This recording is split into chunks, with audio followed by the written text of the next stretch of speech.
Okay, I swear I will be covering other topics, but somebody sent me a review. This review is actually courtesy of Tulu554, and they were. It's like well, I wasn't giving you credit and stuff like for the reason I said in the prior video. So, anyways, let me get back. There's a good little article here of theirs that has to do with 5 misconceptions with HTML5. Now, I don't necessarily agree with everything they said here in this article, but you know, it's like up here they say they name the most common beneficial elements: canvas, video, yada. Yes, these are supported fully cross-browser. There's HTML5 is recognized by Chrome, Firefox, Safari, and Opera. I disagree a little bit on the video tag. The video tag, as far as HTML5 itself goes, the video tag is recognized by all 4 of these browsers: Chrome, Firefox, Safari, and Opera. The issues with the video tag itself have absolutely nothing to do with the video tag. They have to do with which codecs the individual browser supports. So at the end of the day, this is a codecs issue. Aren't we all happy that found its way into the internet? So it really isn't an HTML5 issue, but I really wish all 4 of these browsers would get their act together and recognize all the same codecs. There is reasons, particularly regarding the licenses, that Mozilla is having problems with other stuff, but I have a feeling that's going to be resolved soon, and you know, Google is getting really involved in this, so I think it's going to happen soon. Myth number 1: HTML5 won't be ready until 2022. Well, this has nothing to do with HTML5 and everything to do with Microsoft holding up the development of the internet. Anyone who has ever messed with web development or web design knows that all the other browsers work very quickly to embrace new technology. IE, on the other hand, it's not. Recently, a lot of the internet community got in this IE6 must die mode, and I'm all for it because that's desperately holding up the development of the internet. It's a catch-22 here. Microsoft doesn't want to put HTML5 in its browser until HTML5 is ratified, and HTML5 is not being ratified because IE doesn't support it, and whether we like it or not, more than half the internet is accessed through Internet Explorer.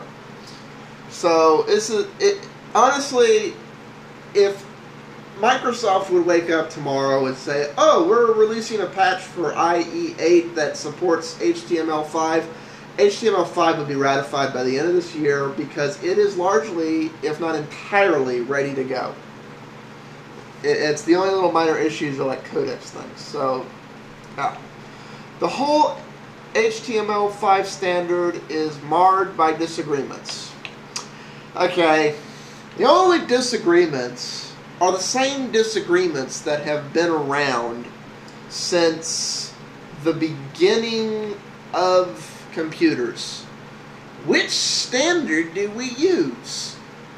You know, it's a lot of people believe we should use H.264, people ODG, you know, it's codecs, it's on, it's other things. HTML is a pretty neutral language. This has more to do with the content being plugged into the HTML and really nothing to do with HTML itself. As a matter of fact, HTML5 removes half of the proprietariness from the internet. So that's agreed upon by all companies, even the ones fighting to hold on to old standards.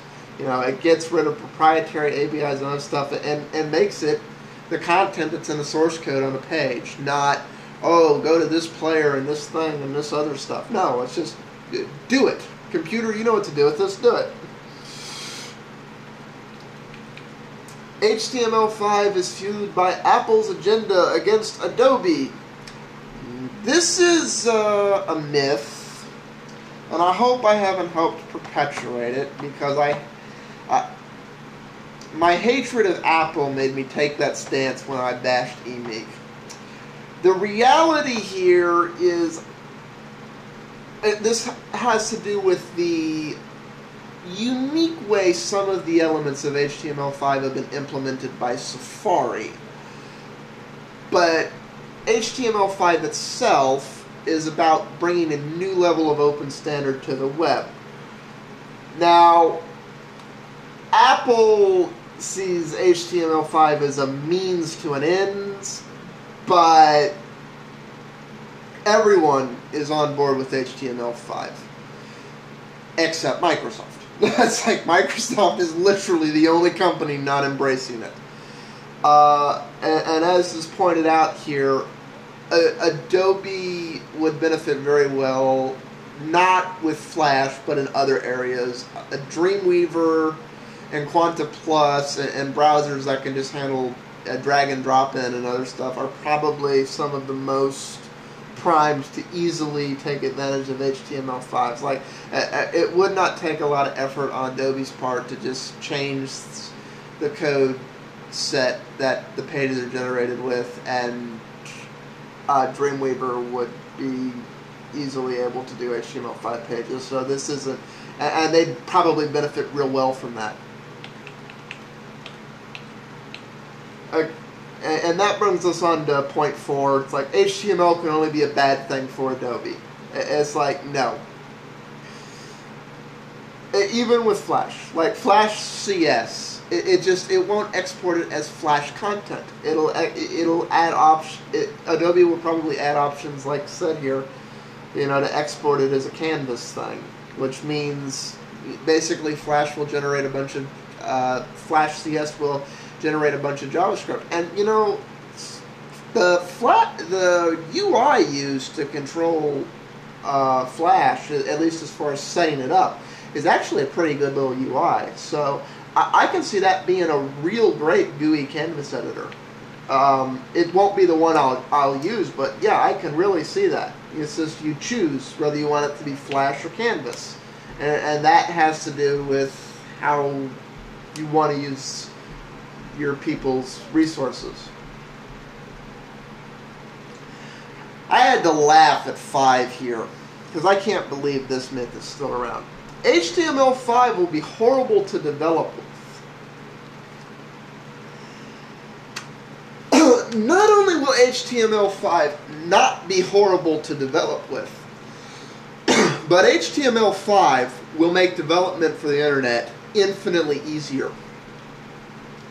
Because, for the most part, HTML5 is interpreted the same by all 4 browsers, and unless IE keeps up its long strand trend, that will mean you write one set of code, and odds are it looks 99% the same in all browsers.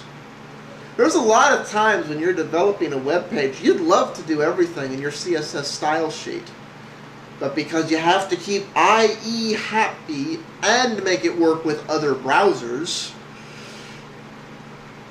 there are times you wind up having to manually specify things in the page you'd rather the style sheet be doing, and there's times you have to add extra code you don't want to, and so on and so forth. With all the elements that are added to HTML5, particularly the header and footer, and I forget what it is. I want to say it's not content. And I'm not remembering it off the top of my head. The same for a form sheet. Where stuff belongs on a page will be universally defined, which means it'll be a whole new standard of openness. This will largely mean you can get rid of all the redundant code you write to keep browser A, browser B, and browser C happy, and it'll make the internet easier to index for search engines. That is not bad for developers. That's developers' dreams. You mean I don't have to jump through hoops to keep all the different companies happy anymore? So that's a complete and total myth. This would make developing web pages infinitely easier. I'm up on time here. I've babbled enough. Peace out all. Ciao. Thanks for the article, man.